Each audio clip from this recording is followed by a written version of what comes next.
오늘도 저희가 이곳에 모여서 함께 예배드리고 찬양할 수 있게 해주시면 감사합니다. 계속되는 힘든 상황 가운데서도 하나님 이곳에 발걸음 인도하여 주시고 예배드릴 수 있는 마음 가질 수 있도록 도와주셔서 감사합니다. 지금 예전처럼 예배드리기가 힘들고 모이기가 힘든 상황이 있습니다. 그 가운데서도 예수님과 멀어지고 떨어지는 것이 아니라 찬양의 가사처럼 하나님을 더욱 가까이 하고 주님을 사랑하는 기쁨을 알 수 있도록 도와주시옵소서. 저희가 하나님을 찾는 것이 정말 당연한 것이 될 수 있도록 도와주시옵시고 언제나 하나님과 함께하는 시간이 될 수 있도록 도와주시옵소서. 예수님의 이름으로 기도했습니다. 아멘. 예수 예수 예수 찬양하도록 하시겠습니다.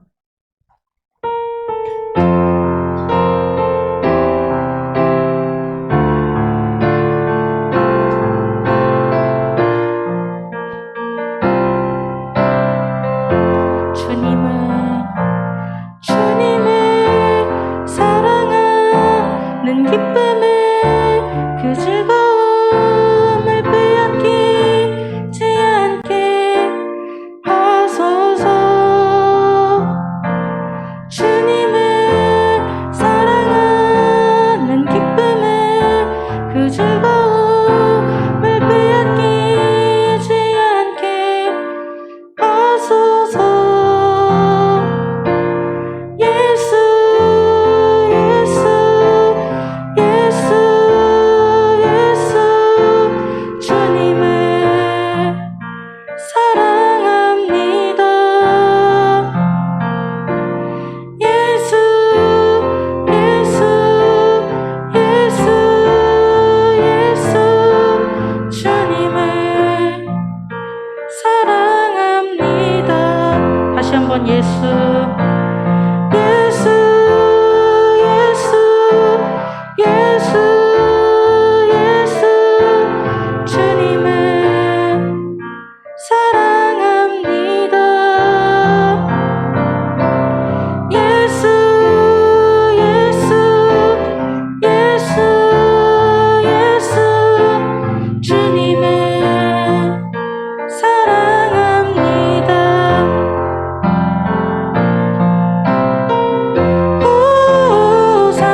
함께 어게인 1907 찬양하도록 하시겠습니다.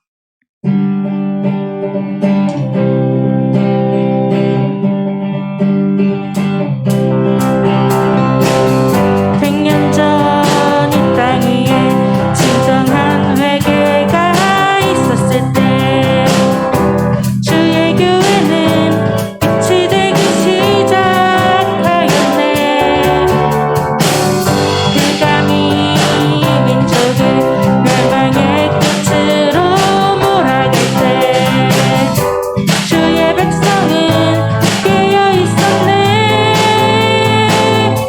이 나라의 진정한 파수꾼 주님의 백성들아, 우리 삶이 주 앞에 불태우며 다시 한번 모두 함께 일어나자.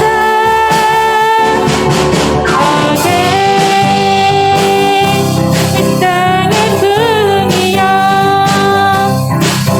천구백 질년의 부흥이여, 이 나라 제법 앞에 다시 세워지도록 부흥이여 다시 오라.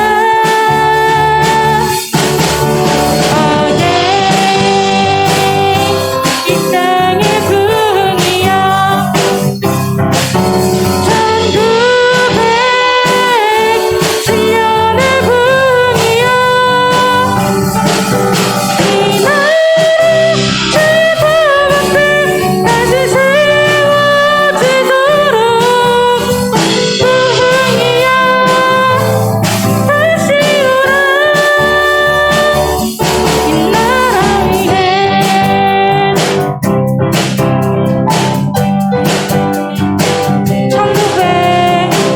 1980년도 이 나라 교회가 함께 모여 10만 명의 선교사를 서원하였네.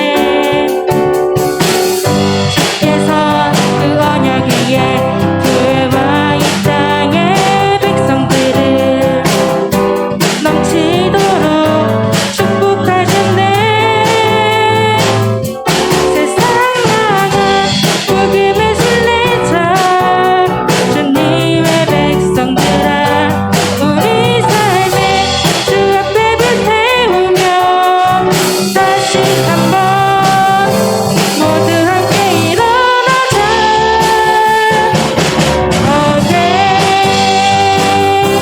이 땅의 부흥이여, 천구백 질년의 부흥이여, 이 나라 세상을 향해 다시 일어나도록 부흥이여 다시 오라.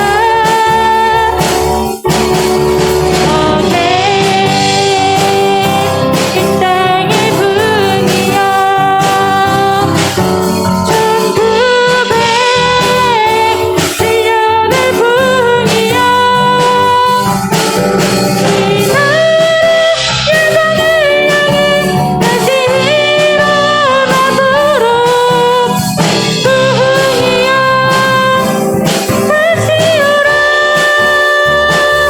이 나라 위에, 이 나라 위에,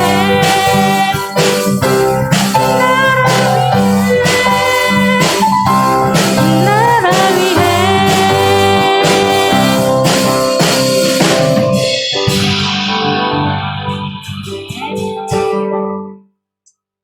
모두 자리에서 일어나 주세요. 함께 사도신경하심으로 신앙 고백하시겠습니다. 전능하사 천지를 만드신 하나님 아버지를 내가 믿사오며 그 외아들 우리 주 예수 그리스도를 믿사오니 이는 성령을 잉태하사 동정녀 마리아에게 나시고 본디오 빌라도에게 고난받사 십자가에 못 박혀 죽으시고 장사한 지 사흘 만에 죽은 자 가운데서 다시 살아나시며 하늘에 오르사 전능하신 하나님 우편에 앉아 계시다가 저리로서 산자와 죽은 자를 심판하러 오시리라. 성령을 믿사오며 거룩한 공예와 성도가 서로 교통하는 것과 죄를 사하여 주시는 것과 몸이 다시 사는 것과 영원히 사는 것을 믿사옵나이다. 아멘. 모두 자리에 앉아주세요.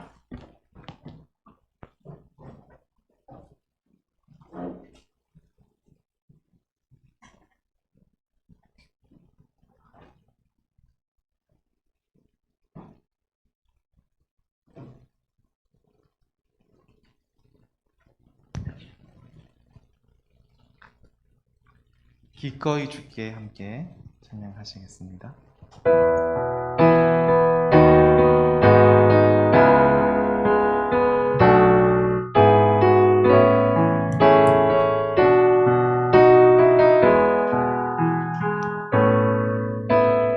약속이 아득하여도 나의 자리를 힘써 지키리 주의 마음에 합한 자 되어 그 길 기꺼이 나 걷게 하소서. 주의 계획은 성실하시니 나의 고백을 온전케 하네. 주의 나라가 세워짐을 말하며 모든 것 기꺼이 주께 드리네. 내 맘 아시는 주님, 힘겹게 비워낸 바램들 다 내려놓고 주의 위로 전하며 그 신실하심 바라보리.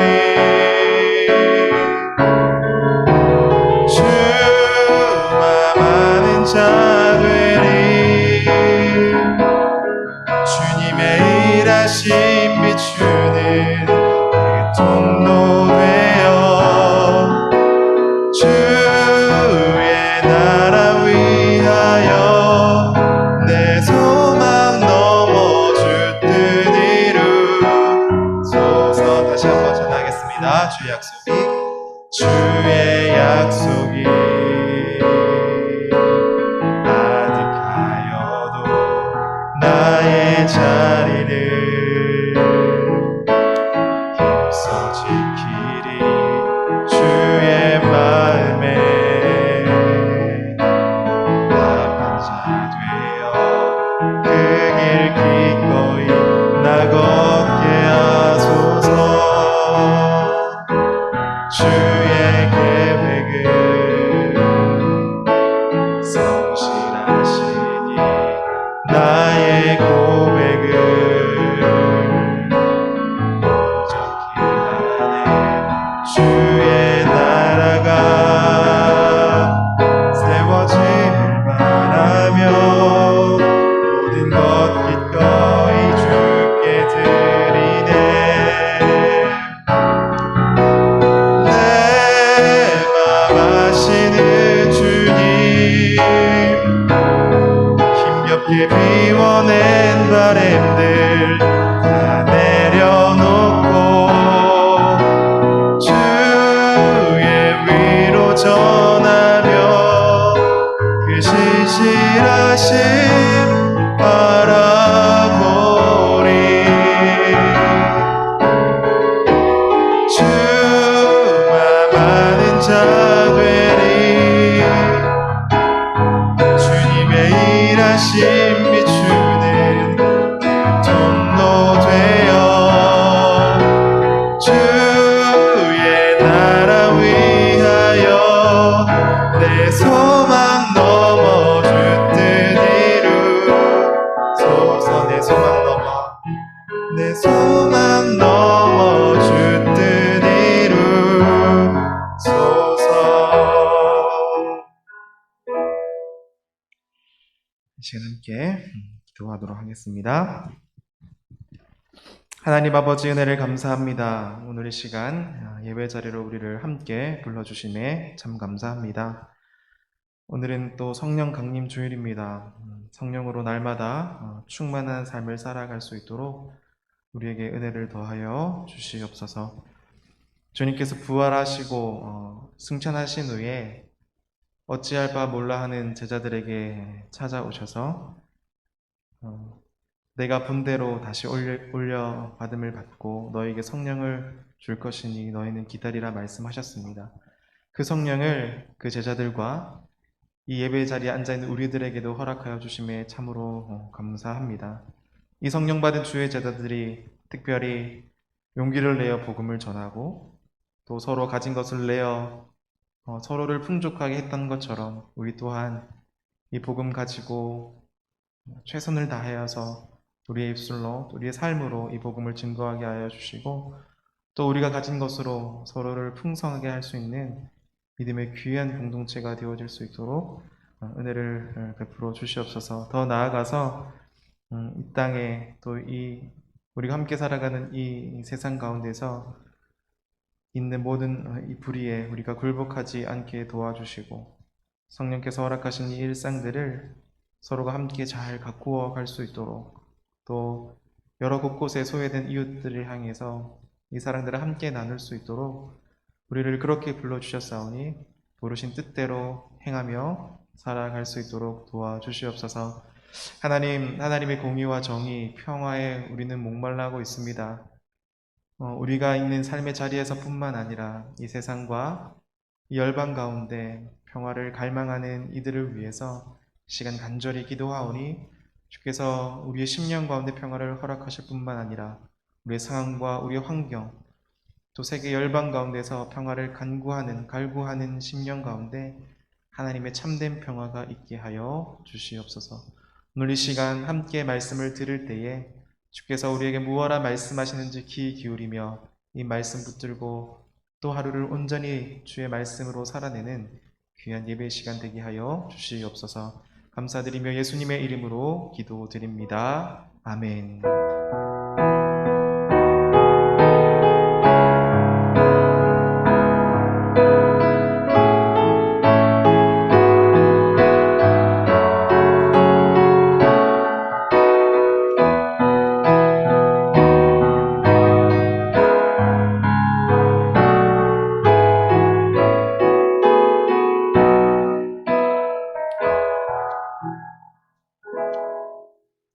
네, 오늘 함께 읽을 말씀은 마태복음 13장 31절에서 50절 말씀입니다. 마태복음 13장 31절에서 50절 말씀. 제가 있는 신약성경 22페이지이고요. 마태복음 13장 31절에서 50절 말씀입니다. 다 찾으신 줄 알고 제가 한 절, 우리 청년들이 한 절, 마지막 50절은 함께 읽도록 하겠습니다. 여러분 잘 아시는 하나님 나라, 천국 그 비유거든요. 그래서 읽으시면서 여러분들이 중요하다 생각하는 단어나 글들이 있다면 한번 체크해 가시면서 읽어보면 좋을 것 같아요. 마태복음 13장 31절에서 50절입니다. 제가 먼저 읽겠습니다. 또 비유를 들어 이르시되 천국은 마치 사람이 자기 밭에 갖다 심은 겨자씨 한 알 같으니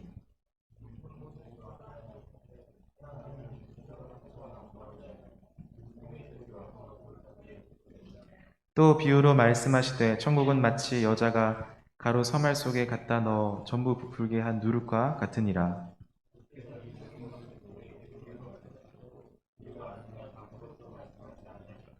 이는 선지자를 통하여 말씀하신 바 내가 입을 열어 비유로 말하고 창세부터 감추인 것들을 드러내리라 함을 이루려 하심이라.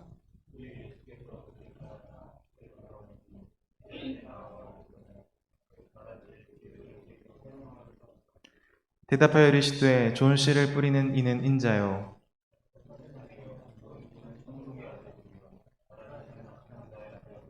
가라지를 뿌린 원수는 마귀요 추수 때는 세상 끝이요 추수꾼은 천사들이니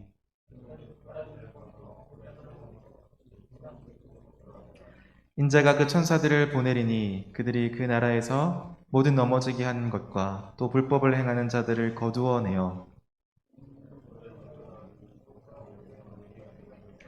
그때 의인들은 자기 아버지 나라에서 해와 같이 빛나리라. 귀에 있는 자는 들으리라.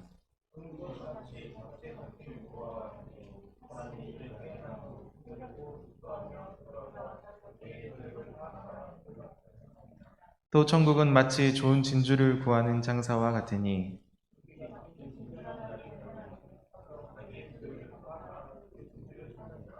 또 천국은 마치 바다에 치고 각종 물고기를 모는 그물과 같으니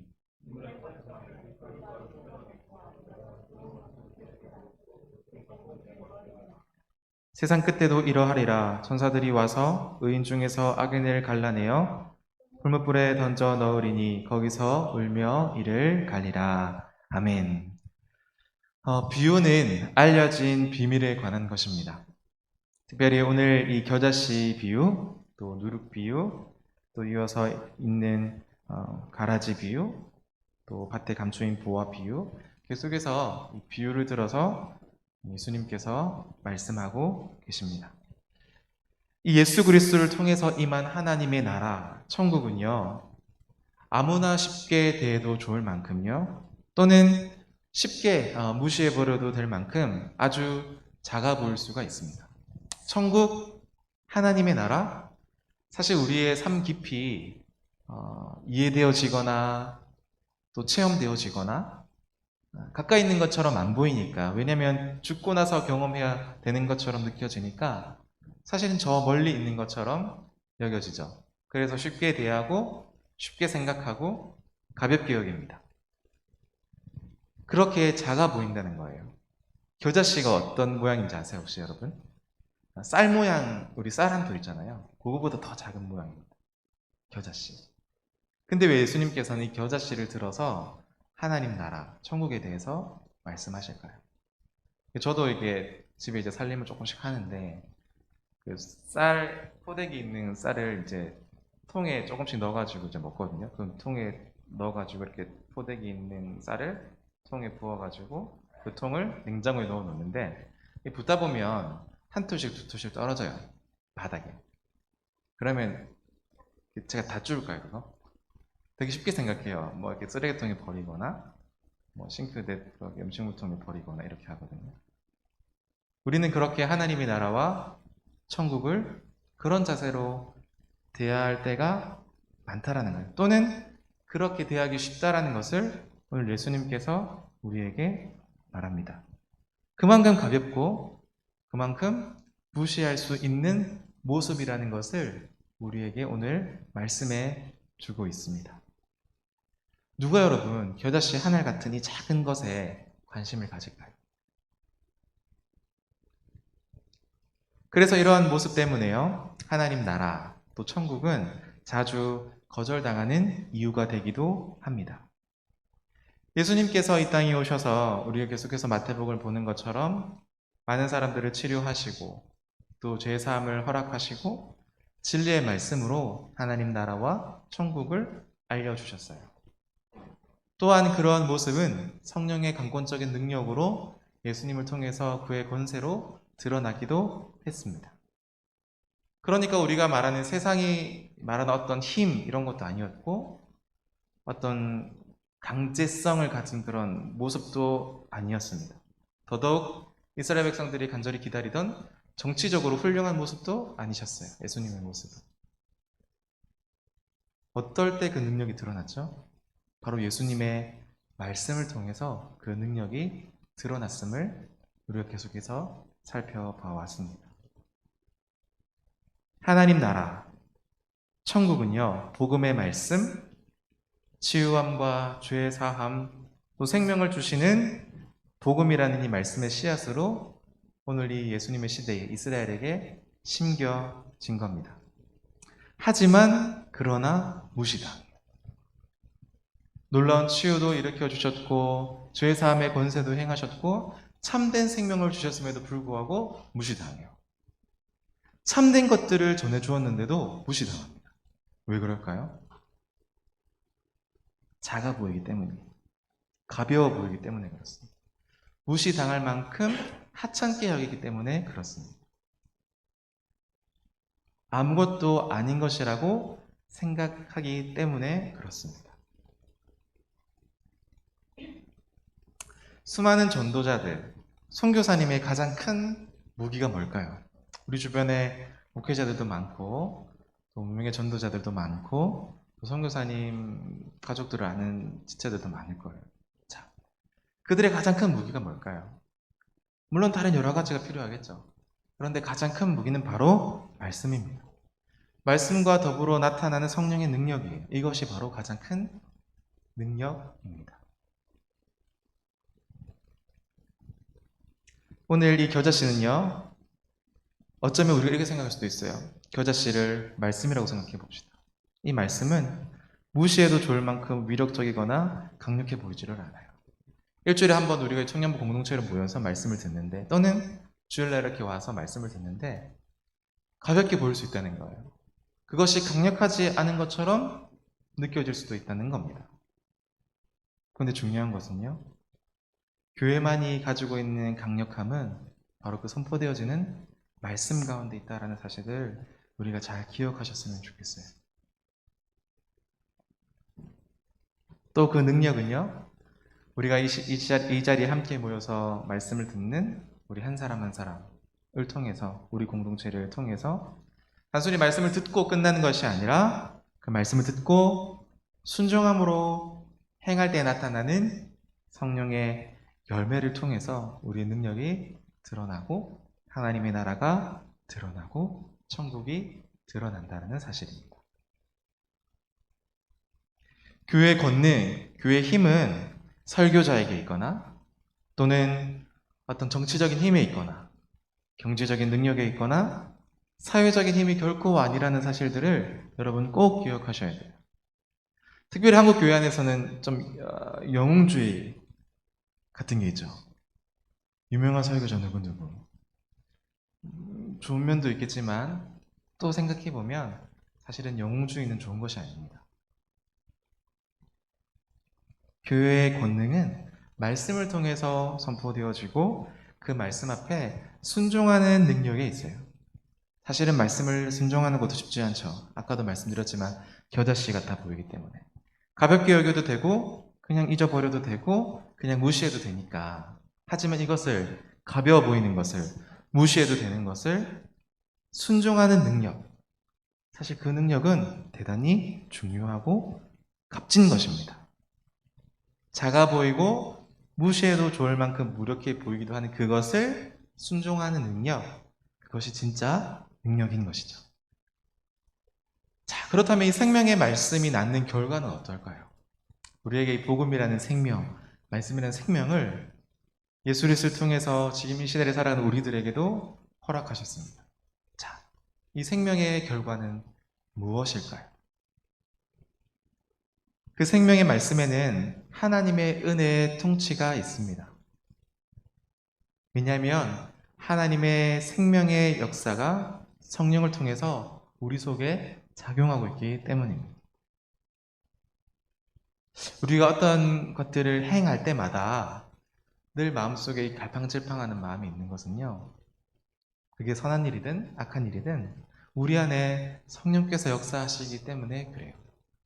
사실은 죄인들은 악한 일을 할 때 아무런 양심의 가책을 못 느끼죠. 처음에는 뭐 한두 번 양심의 가책을 느끼더라도 계속해서 그 일을 하다 보면 무뎌지는 것처럼 죄인들은 악을 행할 때에 그것이 무엇이 잘못된지 잘 몰라요.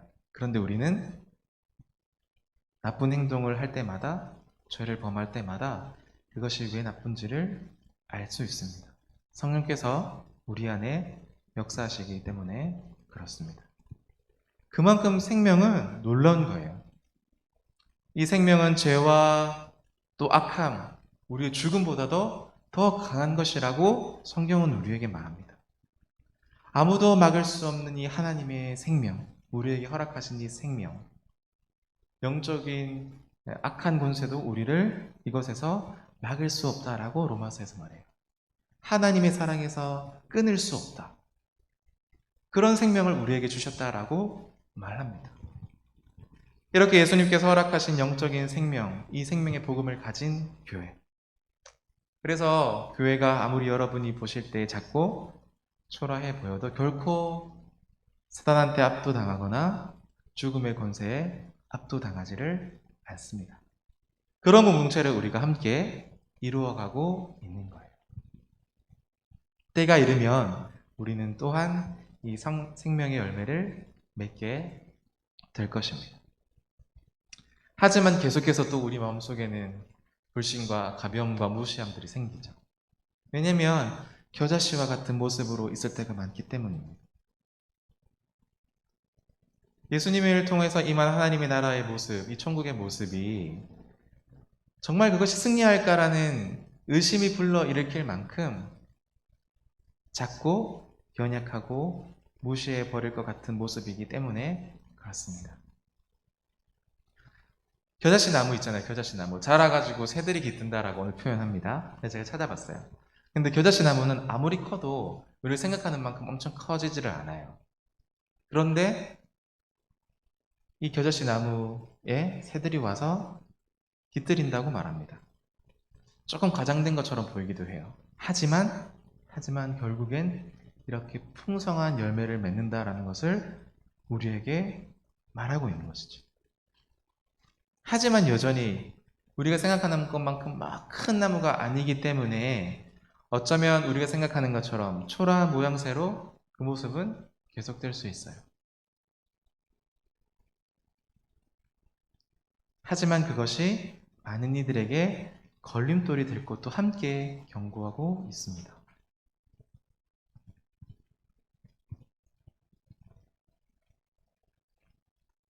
그래서 이렇게 말씀하세요. 다투지도 아니하며 들레지도 아니하리니 아무도 길에서 그 소리를 듣지 못하는 방식으로 예수님께서는 이 비유를 통해서 말씀하시고 사역하시고 또한 상한 갈대를 꺾지 아니하시며 꺼져가는 심지를 끄지 아니하기를 심판하여 이길 때까지 하시는 분이세요. 그래서 우리에게 이 비유를 들려주시는 겁니다. 예수님을 통해서 임한 하나님의 나라, 천국은 이와도 같을 것이다 라고 말씀하세요. 그러니까 하나님의 나라는 철저하게 우리가 생각하는 어떤 세상적인 기준, 세상이 말하는 어떤 성공의 스토리, 방식들이 아니라고 말하면서 예수님의 방식으로 철저하게 진행되어지고 끝날 것이다. 또한 예수님의 모습처럼 남을 것이다 라고 말하고 있습니다. 예수님께서 어떻게 하셨어요? 많은 권세를 누리시고 막강한 정치적인 영향력을 힘입으시고 승리하는 방식으로 강제적으로 다스리는 방식으로 하지 않으셨죠. 항상 겸손하신 모습으로 모든 죄를 짊어지신 화목제물로 양으로 십자가에 달려 죽으심으로 항상 물러서심으로 그런 방식으로 역사하셨어요. 그것이 바로 예수님의 방식, 하나님 나라의 방식이라는 겁니다. 우리가 볼 땐 초라해 보이고 가벼워 보이고 외면할 만한 모습인 것이죠. 처음에는 겨자씨처럼 작고 나중에도 겨자나무 같이 그리 크지는 않지만 거기에 공중의 새들이 깃드는 하나님 나라다움 같은 큰이 있다는 거예요. 좀 역설적인가? 하나님 나라의 나라다운 큼, 세상이 말하는 어떤 큼, 강력함이 아니라 하나님 나라가 말하는 큼. 세상적인 큼이 아니라 하나님 나라다운 큼이 있는 나라가 바로 천국이라고 오늘 이 비유를 통해서 우리에게 말씀하십니다. 누룩 비유 역시요, 하나님 나라의 비밀에 대해서 말합니다. 33절부터 나오는데 이 누룩과 겨자씨의 비유처럼 나중에 이 내용들이 대조가 돼요. 매우 적은 양으로 서말이나 되는 가루를 전부 부풀립니다. 여러분 경상도 말로는 오리뛰기, 서울 말로는 뽑기 해보셨죠? 설탕을 이렇게 녹여가지고 흰 가루가 뭐죠? 소다죠. 그 소다 조금 넣으면 어떻게 돼요? 점점점 부풀죠. 더 많은 양이에요. 아주 작은 누룩으로도 많은 것들을 부풀릴 수 있어요. 적지만 그 영향력이 얼마나 대단한지를 알려줍니다. 그러니까 적다고 우습게 볼 일은 아니라는 거죠. 작은 고추가 맵다 이런 말이 있는 것처럼 우리나라에 작다고 해서 그 가치를 하찮게 여기면 안 된다는 거예요. 역으로 그 영향력을 전체에 끼치기 위해서 서말이나 되는 가루를 불 필요가 없는 것이죠. 아주 조금만 넣어도 많은 양을 부풀게 한다는 거예요. 그러니까 뭐예요? 하나님 나라의 방식은 아주 적은 양이면 충분하다는 거예요. 우리가 힘은 힘대로, 힘에는 힘으로, 양에는 양으로 이런 얘기 있잖아요. 그런데 하나님의 나라의 방식은 그렇게 운영되지 않는다는 거예요. 아주 작은 것으로도 충분히 그런 일들을 감당할 수 있다는 거예요. 이 누룩의 비유는 누룩의 비유는 또 한 가지 사실에 의해서 더욱더 강조되는데, 구약에서 사실은 이 누룩이라는 것은 굉장히 부패한 이미지를 상징했어요. 그러니까 부정적인 의미였어요. 신약이 오기 전에. 예수님 시대 전에는 이 누룩이라는 어떤 표현이요, 이미지가 굉장히 부정적인 표현이었습니다. 신약의 다른 부분에서도 사실은 이 누룩을 사용할 때 조금 부정적으로 쓰여져요. 그러니까 누룩은 이런 식으로 때로는 어떤 그 전염성이 강한 악한 영향력 이런 걸 말할 때 구약과 신약에서 많이 사용되어진 이미지였습니다. 그런데 중요한 것은 예수님께서 이렇게 부정적인 의미를 가지고 있는 누룩을 하나님 나라의 비유를 사용하시는데 말씀하고 있다는 거예요. 부정적인 이미지인데 하나님 나라를 설명할 때 이 부정적인 이미지를 가져와서 쓰는 거예요. 이건 뭘 말할까요? 이 누룩의 비유가 단지 작은 양에만 초점이 있는 것이 아니라 비록 그것은 적은 양이긴 하지만 매우 다른, 그러니까 부정적이고 더 나아가서 부정하게 보이는 것을 역설시켜서 완전히 뒤집어서 긍정으로 보이게 하는 힘입니다. 이게 바로 하나님 나라의 방식이에요. 우리는 그것을 보고 부정적이야, 안 좋아, 나쁜 거야 라고 말할 수 있는 그것을 하나님께서는 하나님 나라에 가지고 와서 긍정으로 사용하신다. 그러니까 뭐 예를 들어서 내가 저 친구를 볼 때 저 친구의 단점이 막 보여요. 응? 그냥 세상 사람들이나 우리 교회에 다니는 사람들도 그 단점만 보고 그래 그렇게 이해하고 말하고 넘어가겠죠. 그런데 하나님 나라의 방식은 그게 아니라는 거예요. 그 단점을 하나님 나라에 가지고 와서 우리 가운데 품고 기도한다는 거예요. 긍정으로 바뀔 때까지. 우리는 그런 공동체가 되어야 합니다. 누구의 단점과 나쁨과 아픔들을 가슴에 품고 기도함으로 긍정으로 변화시켜내어지는 은혜. 그것이 바로 하나님 나라의 방식이라고 오늘 말씀을 통해서 우리에게 말하고 있는 겁니다. 그래서 천국은 누룩이 온 덩어리에 퍼지는 것과 같다라고 말해요.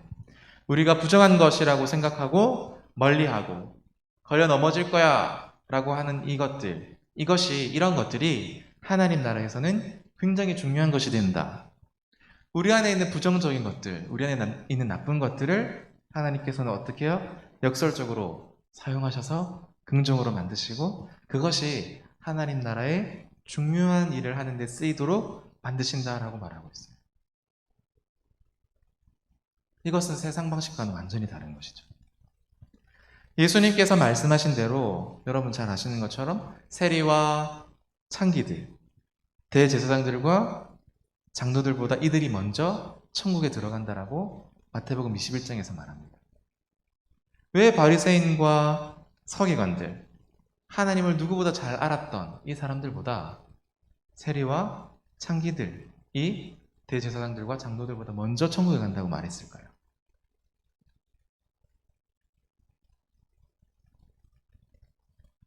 굉장히 역설적입니다. 역설적이지만 창기와 세리가 하나님의 나라를 대표한다는 거예요. 예수님이 세리와 죄인들과 함께 식탁 교제를 통해서 잔치를 베푸시고 부정한 누룩처럼 보이는 방식으로 하나님의 나라를 만들어 가시는 거예요. 44절에 보화와 진주입니다. 이 비유는요, 알려진 비밀에 관한 것인데, 계속해서. 이 비밀의 가치는 쉽게 설명되어지지 않아요. 제가 아무리 잘 풀어서 여러분들이 설명드려도 이것을 믿음으로 받아내지 않으면 우리 마음속에 이렇게 적용되어서 녹아지기 참 쉽지 않은 것입니다. 왜냐하면 세상의 방식이 너무 많이 다르기 때문에, 우리가 한 번도 경험해 보지 못한 방식들이기 때문에 더욱더 그렇습니다. 삼위일체 같은 것도 성경에서는 계속해서 반복해서 말하지만 우리가 이 땅에서 경험하지 못하니까 삼위일체가 조금 되게 이질적으로 느껴지기 마련입니다. 우리의 생각으로. 하지만 성경은 뭐예요?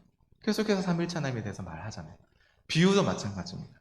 이러한 방식, 이러한 하나님의 나라의 방식은 이질적으로 느껴지지만 사실은 우리는 영원한 하나님 나라에서 살 존재들이기 때문에 이 방식에 더욱더 우리는 익숙해져야 해요.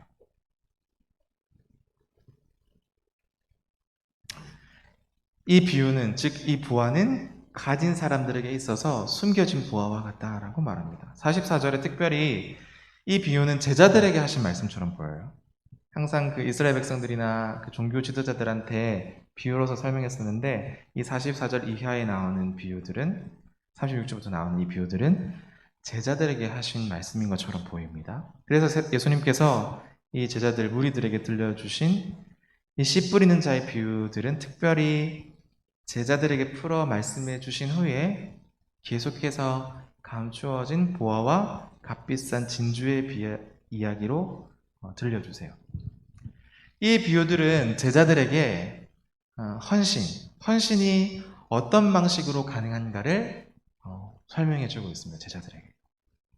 우선 밭의 부화를 발견한 비유는요, 유연성을 강조해요. 44절 말씀 보니까 천국은 마치 밭에 감추인 부화와 같으니 사람이 이를 발견한 후 숨겨두고 기뻐하며 돌아가서 자기의 소유를 다 팔아 그 밭을 샀다라고 말합니다. 이 사람은 사실은 기대한 바가 없었던 사람이에요. 그저 이 사람은 하루하루 품삯을 위해서 하루하루 밭에서 일하고 있었을 뿐이었습니다. 그가 밭을 갈다가 그런 부활을 발견하겠지라고 생각하면서 밭에 일을 하지 않았다라는 거예요. 전혀 생각하지 않았어요. 부활을 발견할지. 많은 사람들이요, 천국 복음을 이런 식으로 만나게 됩니다. 전혀 기대하지 않았는데, 전혀 예상하지 않았는데 천국 복음을 경험하게 되는 거예요. 아, 하나님이 저를 찾아오실 줄 알았어요 하고 만난 사람 여기에 아무도 없을 겁니다. 그런 방식이 아니에요. 전혀 예상하지 못한 방식으로 우리는 천국 복음을 듣습니다. 전혀 기대하지 않은 은혜, 전혀 예상하지 못한 은혜, 밭에서 부활을 발견한다는 것은 그런 거예요. 나중에 그 다메섹 도상으로 갔던 사도 바울도 어쩌면 그런 경험을 했던 것 같아요. 뜻밖의 은혜, 뜻밖의 만남. 하나님 나라는 이렇게 기대하지 않았던 자들에게도 은혜로서 다가옵니다.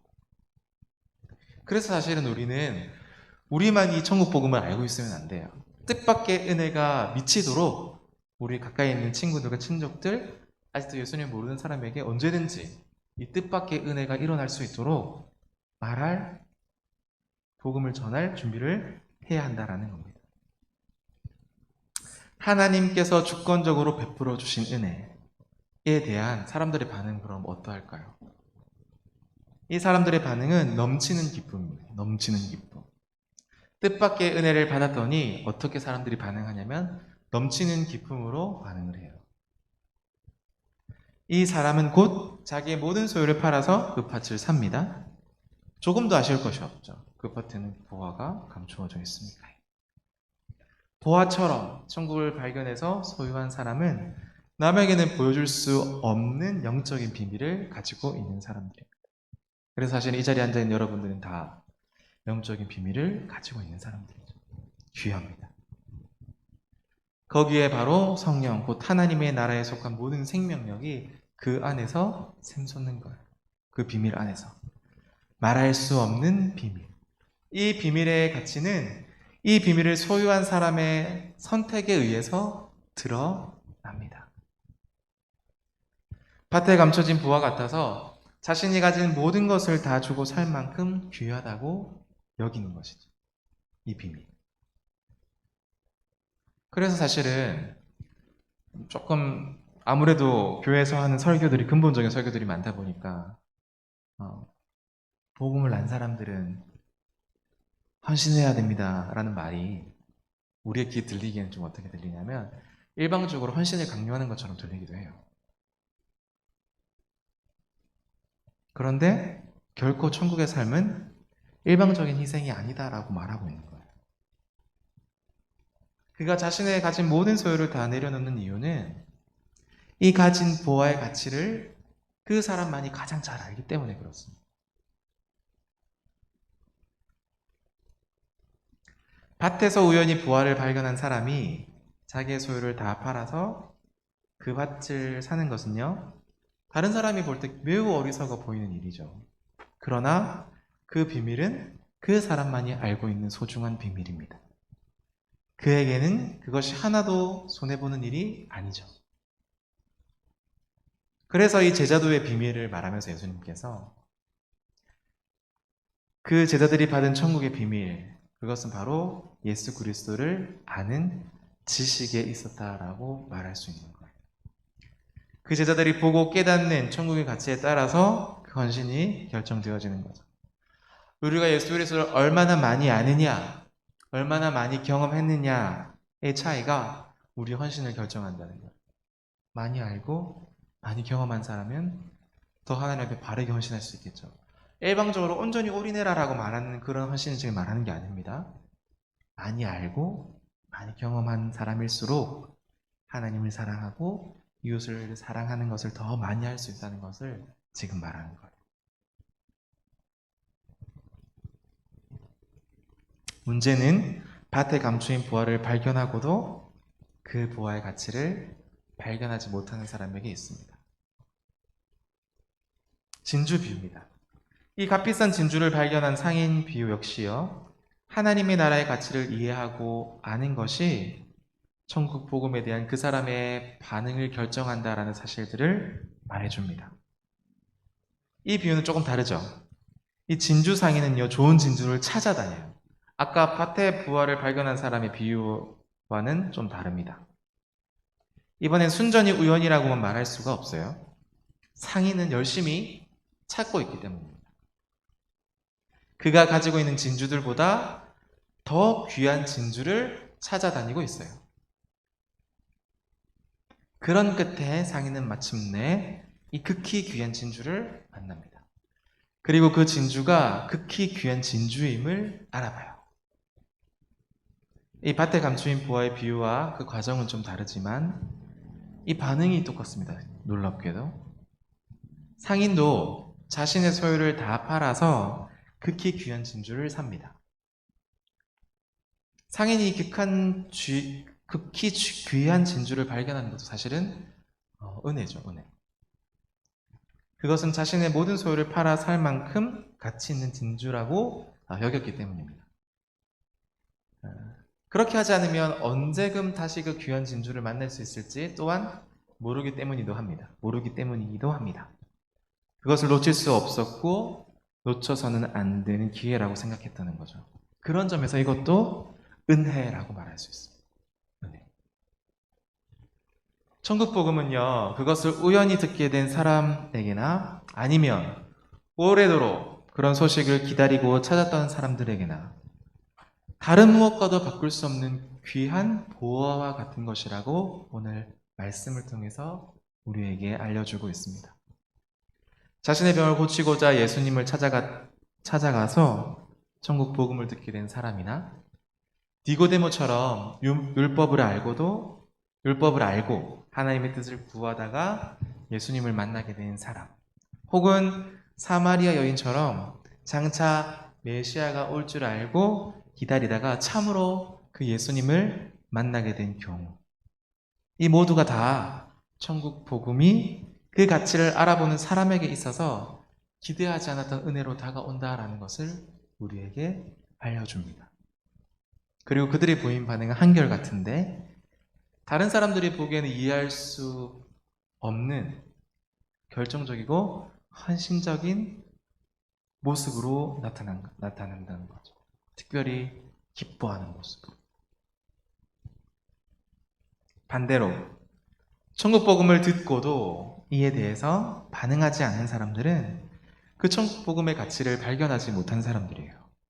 그 복음의 밭에 감추인 보화와 같고 그 가치를 알아보지 못하면 발견할 수 없는 극히 귀한 진주와도 같습니다. 그렇기에 은혜는 헌신을 낳습니다. 헌신은 은혜 안에서 반응하는 거죠. 그래서 어떤 사람들은 그 무엇과도 바꿀 수 없는 값진 부활을 발견하고 기뻐하고, 어떤 사람들은 그 천국의 복음의 가치를 발견하지 못하는 것이죠. 여러분들은 어떤 상태인 것 같습니까? 여러분들은 어떤 자리에 지금 서 계신 것 같습니까? 이번 한 주 오늘 들었던 말씀을 한번 잘 여러 번 곱씹으면서 이 마태복음 13장 31절부터 50절 말씀을 한번 한 주 동안 내가 읽어야 될 말씀의 본문으로 생각하고 계속해서 묵상하시면서 우리가 마땅히 말씀을 통해서 깨달아 알아야 할 바, 또 행해야 할 바를 우리 주께 물으시고 순종하고 행하시는 그런 한 주의 삶을 살아가는 우리 귀한 믿음의 청년들 되시기를 주님의 이름으로 소망합니다. 기도하겠습니다. 하나님 아버지, 크고 또 잘 보이는 방식으로 하나님의 나라가 이루어지는 것이 아니라 잘 보이지 않고 작고 무시할 만하고 그러한 방식으로 하나님의 나라를 이루어가는 것임을 우리가 오늘 말씀을 통해서 깨닫고 또 이해했습니다. 주님, 우리에게도 이러한 은혜를 더하여 주시옵소서. 비록 우리의 눈에 보기엔 작고 초라해 보일지라도 결코 그것을 가볍게 여기고 쉬이 여기지 않게 도와주시고, 더욱더 그 진리 안에 우리가 굳건히 확실히 그 증거를 가지고 머물 수 있는 그런 우리의 신앙 되어질 수 있도록 주께서 역사하여 주시옵소서. 우리는 그 값진 보화를 발견한 자들입니까? 그래서 은혜에 반응하는 자들입니까? 아니면 뒤로 물러나고 아직도 그 값진 보화를, 그 가치를 알아보지 못하는 사람들입니까? 하나님, 우리가 어느 자리에 서 있든 결국엔 그 귀한 보화의 가치를 아는 사람으로 우리를 이 자리에 불러주셨사오니, 그 값진 부활을 만나 알게 된 사람들은 기쁨으로 주님께 헌신으로 반응하게 하시고, 아직 그 가치를 모르는 사람들은 그 가치를 발견하게 하시며, 말씀을 듣고도 깨닫지 못하는 자는 깨닫는 은혜 허락하셔서 우리가 주 안에서 한 마음과 한 뜻으로 그 하나님의 나라를 이루어가고 그 천국을 소망하며 살아가는 믿음의 공동체에 되어지게 하여 주시옵소서. 예수님의 이름으로 기도드립니다. 아멘. 말씀 생각하며 준비 헌금 드리도록 하겠습니다.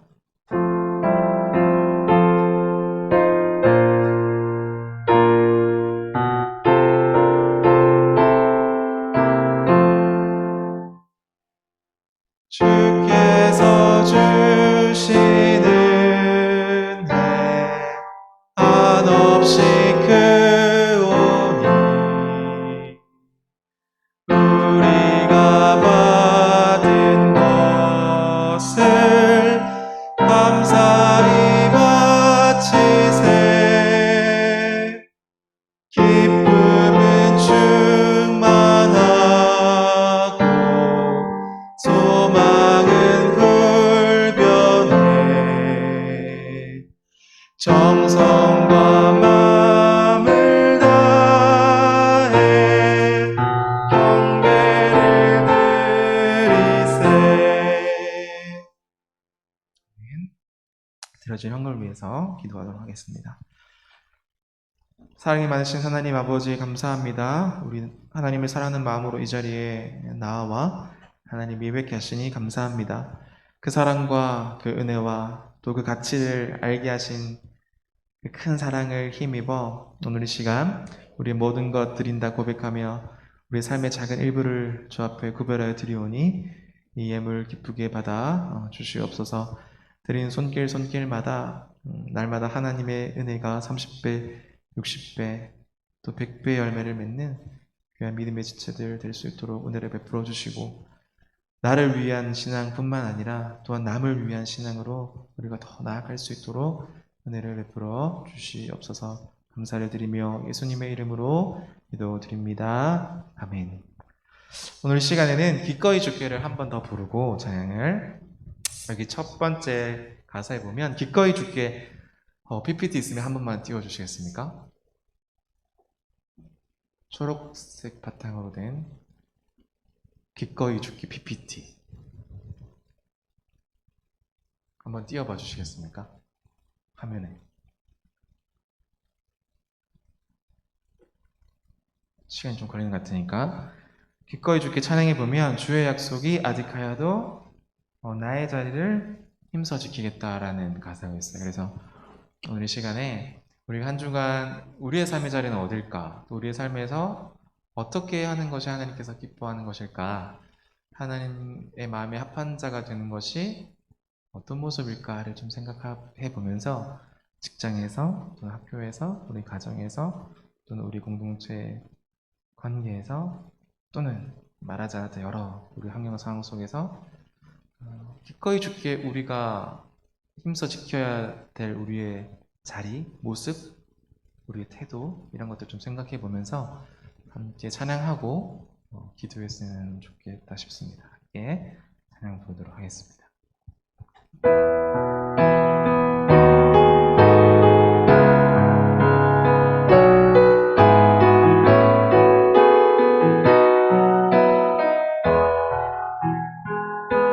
주의 약속이 아득하여도 나의 자리를 힘써 지키리 주의 마음에 합한 자 되어 그 길 기꺼이 나 걷게 하소서. 주의 계획은 성실하시니 나의 고백을 온전케 하네. 주의 나라가 세워짐을 바라며 모든 것 기꺼이 주께 드리네. 내 맘 아시는 주님, 힘겹게 비워낸 바램들 내려놓고 주의 위로 전하며 그 신실하심 바라보리.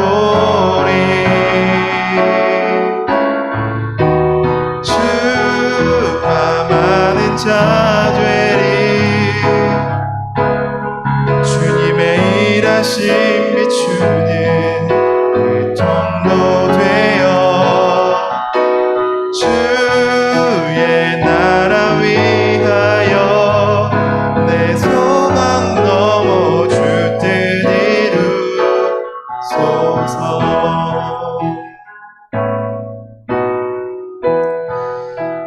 차를 부르면서 갑자기 생각난 건데, 우리 삶에서 좀 하찮게 여기는 것들 있죠.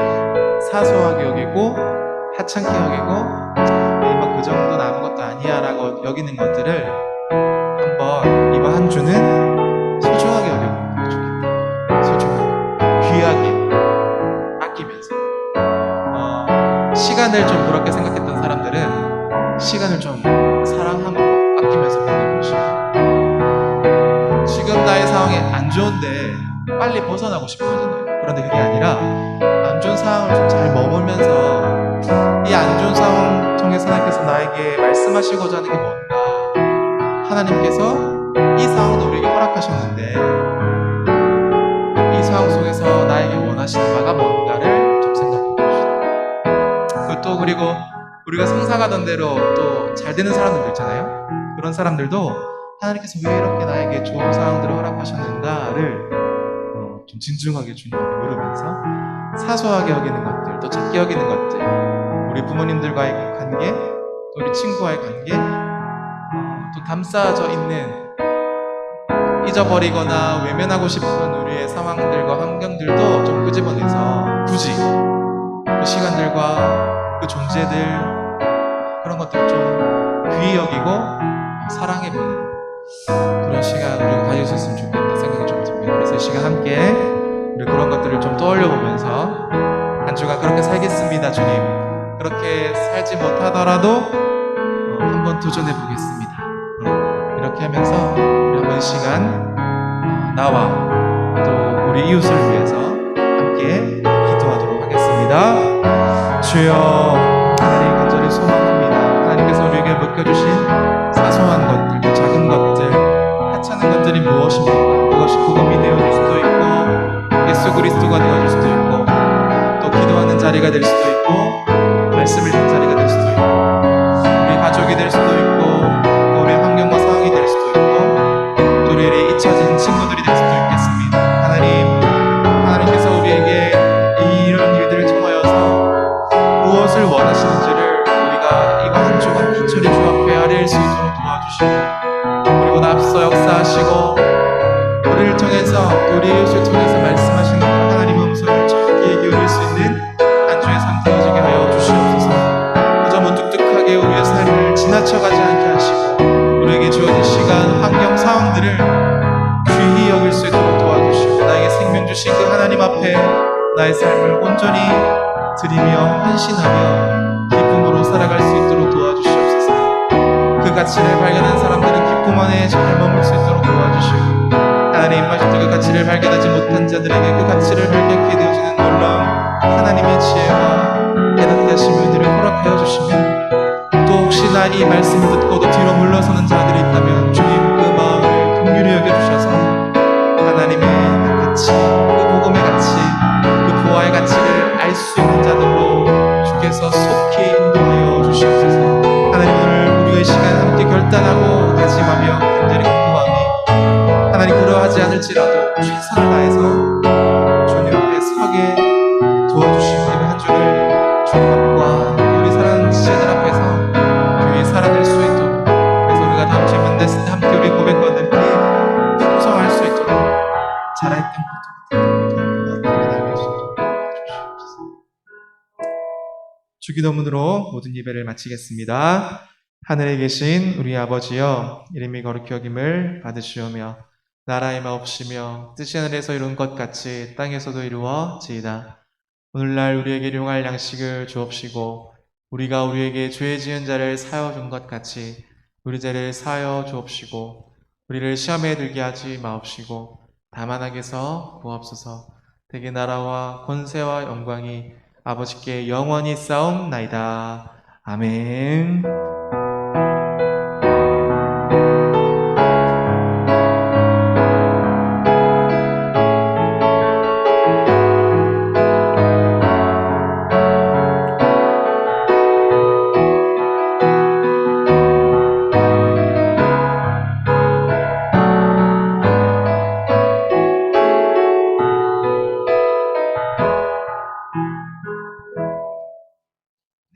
감사합니다. 광고는 특별한 것이 없고요. 이제 곧 여름 수련회가 다가오고 있습니다. 그래서 날씨도 더워지고 그랬죠. 그래서 여름 수련회를 위해서 함께 기도로서 준비해 주시면 감사하겠습니다. 특별히 감사의 말씀을 좀 드리면 지난주에 우리 청년들 준비해 주셨던 떡 케이크 너무 맛있더라고요. 너무 잘 먹었고 소중한 사람들에게 선물하기 딱 좋겠다. 그래서 혹시 주변에 소중한 사람들에게는 떡 케이크 어디서 산지 한번 물어보시고 구입해서 전달하면 참 좋겠다 이런 생각도 들었습니다. 감사합니다. 오늘은 우리 상영 형제가 몸이 많이 안 좋아서 우리 1목장과 2목장 즉 상영 형장 목장과 연장 목장을 함께 통합해서 진행하고요. 정영장 목장은 이제 따로 이렇게 진행하도록 하겠습니다. 오랜만에 우리 예쁜 자매가 오셨어요. 우리 지혜 자매 오셨는데 한번 격려의 박수 드리도록 하겠습니다. 네, 자주 보도록 해요. 지금 40분인데 5분만 쉬었다가 바로 진행하도록 하겠습니다. 45분에 진행하도록 하겠습니다. 이상입니다.